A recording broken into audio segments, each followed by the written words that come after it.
Hello, my name is Dr. James Kapalo, and thank you for inviting me onto this program. Um, I'm based at the University College Cork in Ireland, and I've been heading a research project for the last 4 years on the legacy of communism in 4 countries: in Ukraine, in Romania, the Republic of Moldova, and in Hungary. The research project really focuses on the creative practices of religious groups during communism and what we can discover about this from the secret police archives. The importance of religious art and of all sorts of creative media for religion is well recorded and well known. And of course, during communism, and in each country, the context was quite different. But during communism, during campaigns to close churches and places of worship, believers tried very hard to save valuable and treasured, important spiritual images and items from those collections. In my research in Moldova, I came across quite considerable collections of religious art that had been buried in people's gardens or hidden in attics, even placed in coffins and buried in a cemetery, in order to preserve them when the state authorities came to close down religious institutions.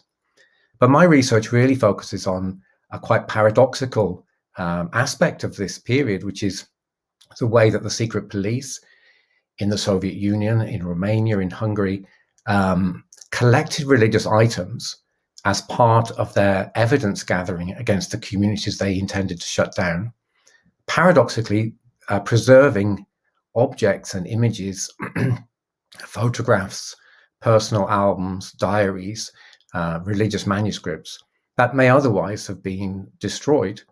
So today we have this incredible resource in some of the secret police archives of these religious items.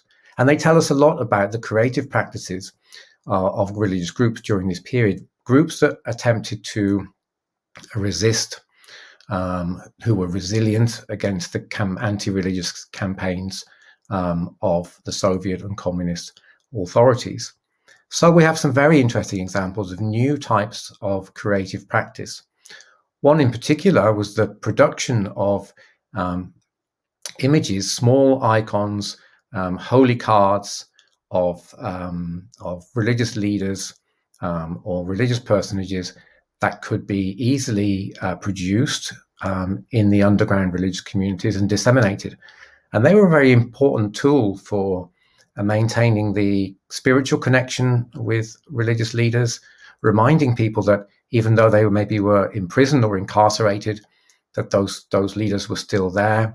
It gave a sense of hope and connectivity with the community. There were also new communal photographic practices that groups undertook when they were able to meet, to mark their sense of community and to maintain this spiritual connection. Fascinatingly, we even have the phenomena of the police photographs themselves, the mugshots that they took when they arrested religious leaders.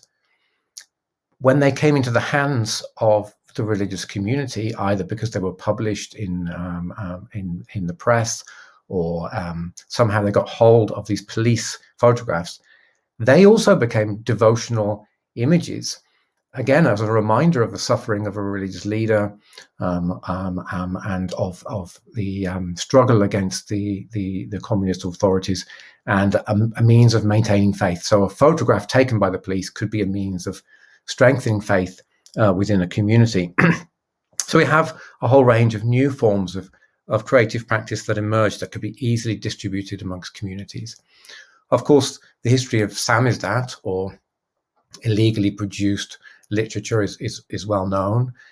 This could be typed or handwritten, but we also have the phenomena of some incredible manuscripts produced during the communist era, when most of those skills, manuscript production skills, we imagine lost in the Middle Ages or in the early modern period.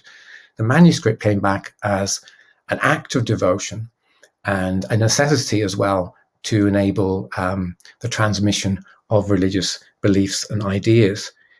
These communities also produced the most incredible new religious spaces when churches were destroyed. Underground spaces, sometimes literally dug underground chapels or hiding spaces, became the new center of religious life, where rituals could be performed, where religious leaders could be safely housed, where religious items could be maintained and venerated. So this is an incredibly rich legacy of resistance through creative practice during communism. Has had an impact, of course, in the post-communist era and the position of religion in society. Religions, not in all East European societies, but for example, in Romania, still enjoys a wide degree of societal trust that doesn't exist in relation to politics. But what we do see is a new religious competition emerging in the post-communist era. And part of this is to do with the legacy and the memory of suffering. So, for example, in Romania, the Orthodox Church created saints, martyr saints of the prisons, those that died in incarceration, as has the Catholic Church and the Greek Catholic Church. But it's almost as if the churches are competing to demonstrate who has the greatest moral authority based on suffering. And the groups that come out worst in this kind of post-communist era religious milieu are the smaller religious communities that were sometimes the most targeted communities during communism.